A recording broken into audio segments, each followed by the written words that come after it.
Po mga kaibigan at isang mapagpalang araw po muli at tayo po ngayon ay dadako muli sa isang paksa na napakalaga at nais ko po kayo makasama sa ilang sandali na ating pong gagawing pag-aaral at nawa ay makapulot kayo rito ng mga bahagi na maaari po ninyo magamit sa inyong pang-araw-araw na pananampalataya. At siyempre, nais ko rin pong bigyan daan yung simpleng obserbasyon lamang naman po at simpleng concern natin po nakikita base po sa mga nangyayari sa ating po kapaligiran. Kung mapapansin po natin ngayon ay panahon na kung saan atin po mga lokal na pamahalaan ay nagbabahagi ng ayuda mula sa ating po national government doon sa ating po mga kawawang babayan na nawala ng hanap buhay sa loob ng ECQ at ngayon ay MECQ. At ang ilan diyan ay talagang naikompromiso yung kanilang hanap buhay. Subalit ay nakakalungkot lamang na tanawin natin po nakikita ay iniipon sila doon sa isang lugar ng covered court kung saan doon ay sama-sama sila doon na nag-aabang at nag-aantay doon sa pagdating ng mga taga-lokal na pamahalaan na siyang may daladala nitong bahagi ng ayuda na kanila pong ipamumudmod doon po sa ating mga kawawang kababayan. Baka naman po maaaring gawa natin na mas magandang sistema na hindi po makompromiso yung kanila pong kalalagayan. Baka dahil lamang po doon sa maliit na halagang yon ay mas malaki yung maging problema na idulot nito doon sa mga kawawaan nating kababayan. At kaya yun po yung aking pong simpleng panawagan at pakiusap lamang po sa atin pong mga namumuno, no? Atin pong mga nangunguna bilang taga paglingkod publiko ng ating mga kababayan. Kaya nga dito sa paksang akin po napili, may pamagat na huwag kayong magpaloko. Nang po ninyo maraming mga kakaiba ngayon nagaganap sa ating mga paligid at maggamit ng realidad, mas marami yung mga taong mas mahilig doon sa mga panuuri na tila baga sila ay naloloko. At katulad na lamang ng mga iba't ibang mga panuuri ngayon, mga pa-cartoons, ang dami mga palabas na talaga naman kung hindi po tayo magiging mapagsuri, makikita natin kung paano dinadaya yung kanilang mga tagapanood. Kaya dapat po ay manatili tayo na nag-aaral ng banal na kasulatan sapagkat ang kaaway po ng ating Panginoon, katulad ng ginawa sa ating unang magulang na si Eva at si Adan, ay marami mga panguhuwad na ginawa sa sangkatauhan. At makikita po natin dito kasama sa mga panguwad ni Satanas, yung tinatawag natin may kaugnayan sa kasiyahan, na pangunahin nating pinagkukunan ngayon ng lakas, no? Yung mga kasiyahan, kaya usong-usong ngayon, kabi-kabilang ngayon yung mga TikTok na nauso. At talaga naman ang mga taga-subaybay ay hindi matatawaran, kaya makita natin dito ang tao mas mahilig doon sa mga bagay na nasa ng laman kaysa sa mga bagay na magpapataas na antas ng kanilang pananampalataya. At makikita natin dito yung mga hindi kaya-ayang mga tanawin. At kalimitan pa naman ay mga kabataan ay nadadaya at nauhuwad ni Satanas, no? Doon sa mga huwad na kasiyahan, huwad na kaligtasan, at huwad na pagsamba. Ganon din naman ang mga huwad na mga mesaya o tagapagligtas. Tandaan po natin sa sinasabi ng aklat ng Mateo 24 talatang 5, sapagkat marami magsisipa rito sa aking pangalan na mga nagsasabing ako ang Kristo at ililigaw ang marami. Sapagkat may magsisilitaw ng mga bulaang Kristo at mga bulaang propeta at magpapakita ng mga dakilang tanda at mga kababalagan, ano pat ililigaw kung maaari, pati ang hiniram ng Diyos. Kaya kung di po tayo magiging maingat, kung di po tayo magiging mapagmatsyag, at kung di po tayo magiging mapili doon sa mga bagay na atin pong pinapanood, pinapakinggan, at pinag-aaralan, maaari po tayong mailigaw. Subalit bago po tayo patuloy na magpatuloy dito sa bahagi natin po pag-uusapan at pag-aaralan, tayo po muna saglit ay manalangin. Kilat mapagpala namin Diyos, kami po nagtatalaga namin mga sarili kung saan kami po patuloy ng patnubayan at ingatan. Gagawin po namin pag-aaral ay makatulong at magpatibay na aming pananalig at pagtitiwala sa inyo. Kapulutan namin ito ng mga bagay na pagpapalakas ng aming po pananampalataya. Patawarin kami kung na kami nagkulang at tabi aming dalangin. Sa matamis na pangalan namin minamahal na Panginoon at tagapagligtas na si Jesus. Amen. So marami pong salamat mga kapatid, no? Sa inyong walang sawang pagsubaybay, ganun sa iba natin mga kaibigan diyan sa iba't ibang lugar na nagpapaabot po ng pagbati At din po ang aking inyo pong kapanlingkod ay nagpapasalamat sapagkat sa maliit na paraan na ito ay naging kabahagi ko po kayo sa programa na ating pong ginagawa. Ito po ay makapagdagdag lamang ng kaalaman ninyo at hindi ko po inaari na itong kaalaman na ito ay atin pong mula sa ating sarili, kundi ito mula sa ating Panginoon. Ganun din si kapatid na Bon, no? Ang kabataang matipag po natin kasama at katulong dito sa programang Sakot sa Patotoo. Si kapatid na Bon ay talaga pong masigasig na kabataan yan at talagang masipag din at masikap sa gawain. Kaya ako po'y lubos na natulong nasisiyahan at nagagalak na siya po'y naging kabahagi ng programang ito upang siya naman po ang taga pagbahagi na may mga kaugnayan sa atin pong mga kabataan. At sa pagpapatuloy po nito, ang pabala ng ating Panginoon ayon sa Mateo 24, talata 26. Kaya nga kung sa inyo kanyang sabihin, narito siya nasa ilang, huwag kayong magsilabas. Narito siya nasa mga silid, huwag ninyong paniwalaan. Ito po yung sinasabi sa atin. No? At doon sa isang babala, ngayon na atin pong dapat bigyan pansin, ay yung tagubili ng Panginoon na huwag natin paniwalaan. Yung hindi natin naiintindihan ay mayroon pong isang pangako ang ating Panginoon sa Juan 14:1-3. Ang sabi ron, huwag maglimanan inyong puso, magsampalataya kayo sa Diyos, magsampalataya naman kayo sa akin. Sa bahay na aking Ama ay maraming tahanan. Kung di gayon, ay sinasabi ko sana sa inyo, sapagkat ako'y paruro ng pagpahanda kayo ng dakong kalalagyan, at kung ako'y pumaroon at kayo may paghanda ng kalalagyan, ay muling paririto ako at kayo tatanggapin ko sa aking sarili upang kung saan ako naroon, kayo naman ay dumuon. Ito pong mga pahayag ng ating Panginoon ay isang katotohanan na magaganap sa muling pagdating o pagbabalik ng ating pong Panginoon. Ito po isang literal na kaganapan, no? Katulad noong nangyari ng una niyang pagparito kung saan siya ay namatay, no? Upang makita ng pagkapako doon sa krus upang ibuwis ang kanyang sariling buhay para sa atin. Ganon din po yung paghanapan sa hinaharap na kung saan ayon sa Titus 2:13 na hintayin niyo ang mapalad na pag-asa at ang pagpapakita ng kalatian ng ating dakilang Diyos at tagapagligtas na si Jesucristo. Ito po ay isang literal na kapahayagan kung saan magaganap ay makikita at mahayag sa lahat ng mata ng mga taong nabubuhay sa buong sanlibutan, yung kanyang ikalawang pagparito. Ito po ay isang personal, no? Na makikita at mamamalas ng lahat ng mga mata. Ayon sa Gawa 1, talatang 11, ito po yung isang bahagi na binanggit ng anghel. Itong si Jesus na tinanggap sa langit mula sa inyo pariritong gaya rin ng inyong nakitang pagparoon niya sa langit. Ito po ay talagang tahasang pinahayag ng Biblia na kung saan kung paano nakita ng mga alagad na makyat ang ating Panginoon pabalik doon sa langit na kanyang pinagmulan, ay ganoon din naman siya ay mahahayag sa ikalawa doon sa mga taong naghihintay sa kanya. Ayon po sa ikatlo, siya ay matatanaw. Ayon sa Apokalipsis 1, talatang 7, pinahayag doon na sabi narito, siya ay pumaparitong nasa sa mga alapaap at makikita siya ng bawat mga mata. Walang mga mata na hindi mahayag at makikita ng literal ng hayag ang pagparito po ng ating pong Panginoon. Sa 24, talatang 30, at kung magkagay lilitaw ang tanda ng anak ng tao sa langit, at kung magkagay magsisitagoy ang lahat ng mga angkan na nasa lupa, at makikita nila ang anak ng tao na napariritong sumasama lapaap ng langit na may kapangyarihan at dakilang kalatian. Yan po yung pinahayag ng Biblia na hindi po talaga mapapasubalian. At ang ikaapat ay mapapakinggan, no?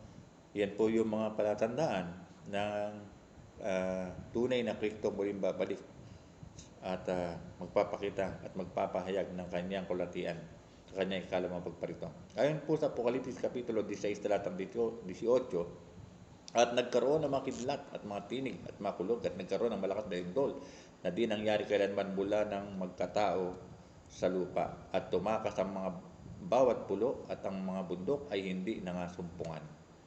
Gaano kaya katindi itong mga kaganapan ito? Kung atin po titignan at isasalarawan ay tila baga hindi pa kayang arukin ang ating kaisipan. Yung itong isang kagimbal-gimbal na maaaring mangyari, no? Isang kagilagilalas na maaaring maganap doon sa inaarap at ikalawang pagparito ng ating Panginoon. Ayon sa unang Tesalonica 4 talatang 16, sapagkat ang Panginoon din ang bababang mula sa langit na may sigaw, na may tinig ng arkanghel, at may pakakak ng Diyos, at ang nangamatay kay Kristo ay unang mga bubuhay na magmuli. Ito pa yung isang bahagi ng ikalawang pagparito ng ating Panginoon. May mga patay na, mga bubuhay na maguli. Ang talaga naman, makikita natin ang kahayagan ng, sabi nga, isang maluwalhating pagbabalik ng ating Panginoon. At kung titingnan natin ang unang Tesalonica 4 talatang 17, patuloy, o magdagayon tayo ng abubuhay ng atitiraya agawing kasama nila ng mga lapap upang salubungin ng Panginoon sa hangin, at ganito isa sa Panginoon tayo magpakailanman. Alam po nyo, napakagandang tanawin ito na ito'y magaganap sa hinahanap. Kayo po ba ay nag-iisip, lalo sa kalagayan ng ating pong kapaligiran at ng ating lupa ngayon, ang korupsyon, ang mga patayan, ang mga kriminalidad, ang mga sari-saring mga hindi magagandang balita na nagaganap sa ating pong kapaligiran, ay talaga namang nagbibigay ng dahilan upang higit nating naisin na dumating na ang ating pong Panginoon. Ano ba ang mga katunayan na patungkol doon sa pagparito ng ating Panginoon? Dahil mayroon pong ibang mga paniniwala na parang magiging secret rapture dito. Pero ang sinasabi po ng Biblia ay isang hayag na katotohanan na kung saan ay walang malilihim at lahat ng mga mata na makakakita ay makikita ang katunayan ng kanyang pagparito. Kaya kung makita po natin tulad ang pagparito natin Panginoon sa isang magnanakaw, no? Ang pagdating ng ating Panginoon ay parang isang magnanakaw na ang timutukoy ay hindi sa kung paano siya darating, kundi kung kailan siya darating. Dahil ang mga magnanakaw po, hindi na magpapaalam sa may-ari ng bahay pag sila ay papasok sa bahay upang magnakaw. Masusurpresa ka na lang kung ikaw ay hindi nakahanda. Ito po hindi inaasahan, ito isang, sabi nga, ay kinagugulatan sa mga hindi nakahanda. Ang pagdating ni Kristo, mayroon pong mga iba't ibang mga bahagi. Kasama rito ang mga alapaap ng langit.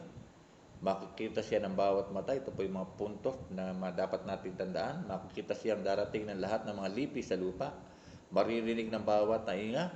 May malakas na lindol kasama ang tinig na isang pakakak at ibabangon ang mga patay katulad ng binasa natin kanina.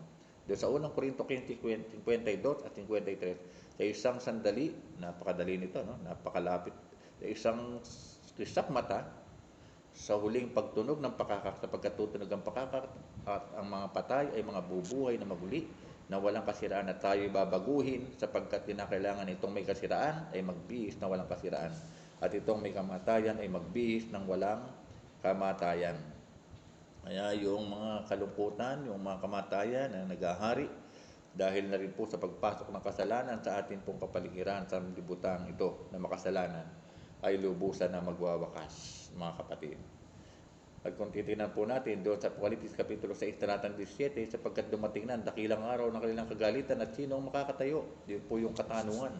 Kung dumating na yung panahon ng kagalitan ng Panginoon at bubuhos niya na yung kanya pong galit sa lupang ito dahil na rin sa kawalang tigil ng tao sa paggawa ng kasalanan, ay sino kaya ang makatatayo? At ang sinasabi ng Apokalipsis 6, talatang 16, doon sa mga taong dadatnang hindi nagtatapat sa Panginoon, ang sabi ron, sinasabi nila sa mga bundok at sa mga bato, mga hulog kayo sa amin. Ito po yung isang bahagi ng mga taong dadatnan natin Panginoon. At kami inyong itago sa mukha noong nakaupo sa luklukan at sa galit ng kordero.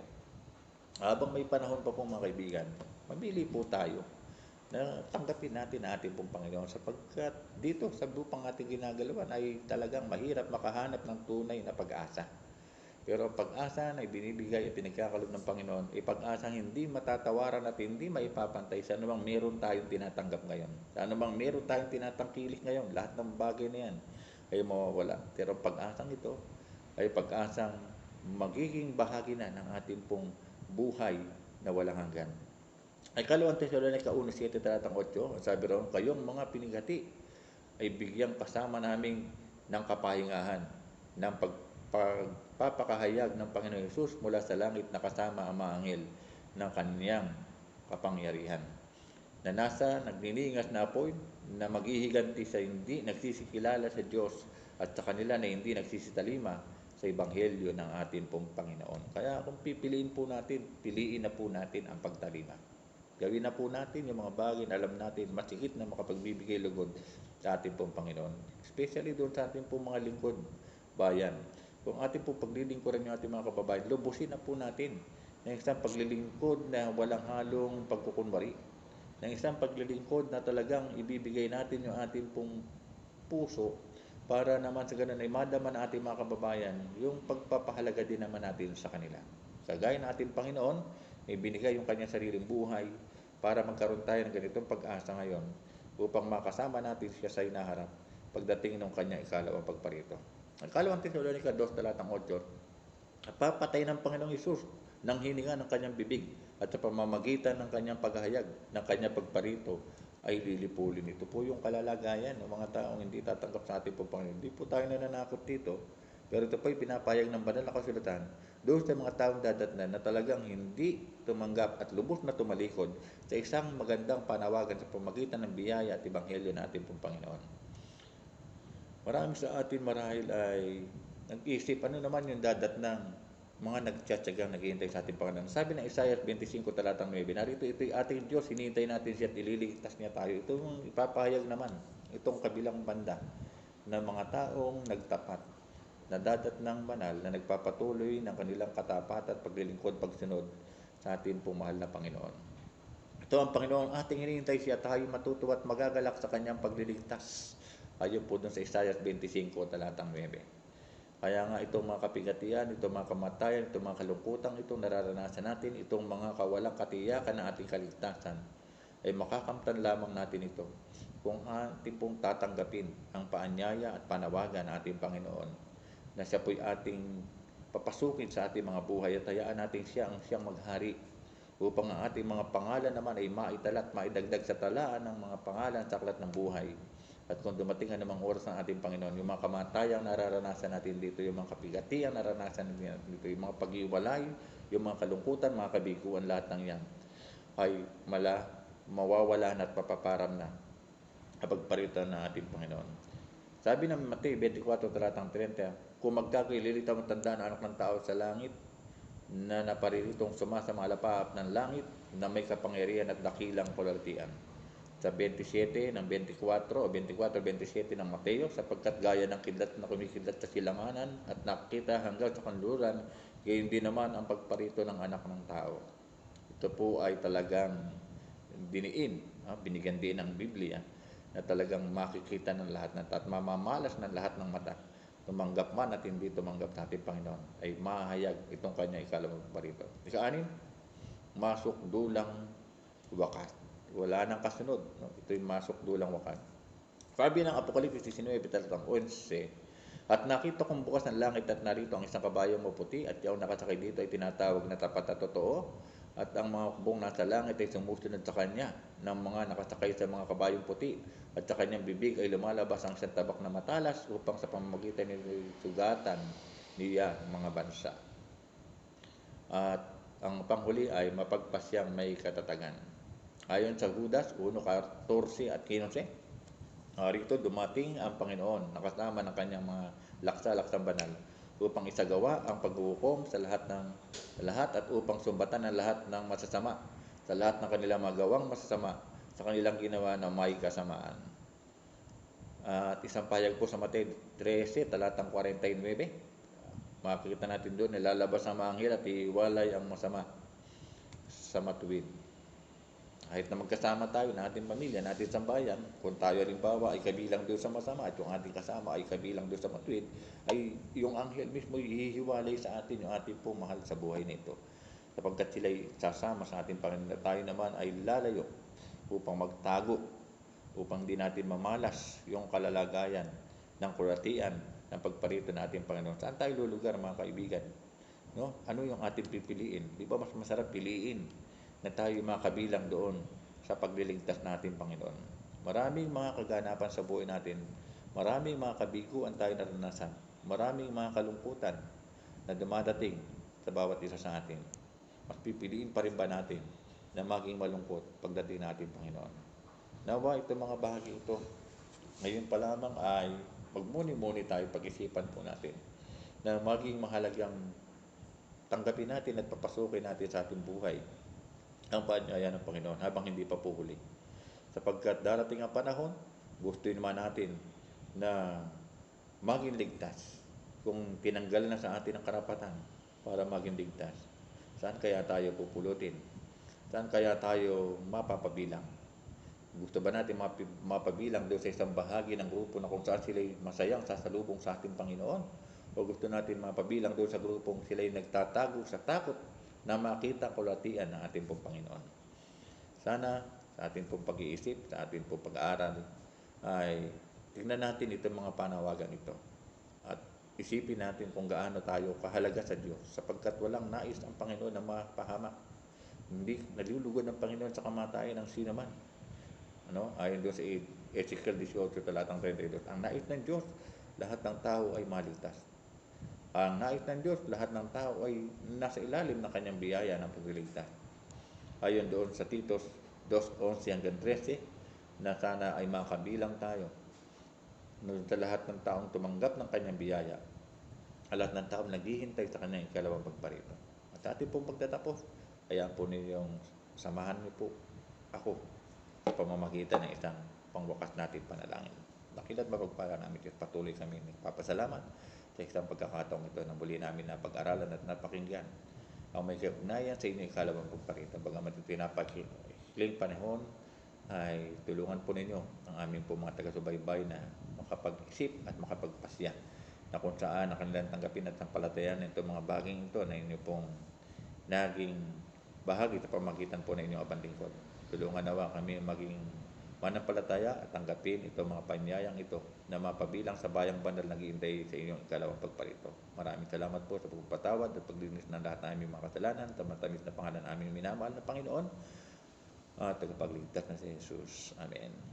Hanggang sa muli po mga kaibigan, ay tatalakay po tayo ng mga paksa na makapagpapalusog at mapapasigla pa ng ating po pananampalataya.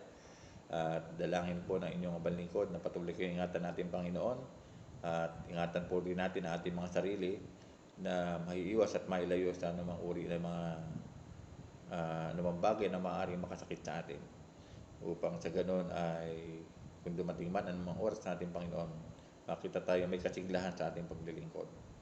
At isang magandang hapon po sa ating lahat, isang magandang araw po sa ating lahat. Kung saan man tayo ngayon naroon, datnan tayo ng patuloy ng mahalagang mga paalalang ito at pagpapala mula sa ating Panginoon ang maranasan ng lahat ng bawat isa sa atin. Maraming salamat po sa inyong pagsubaybay.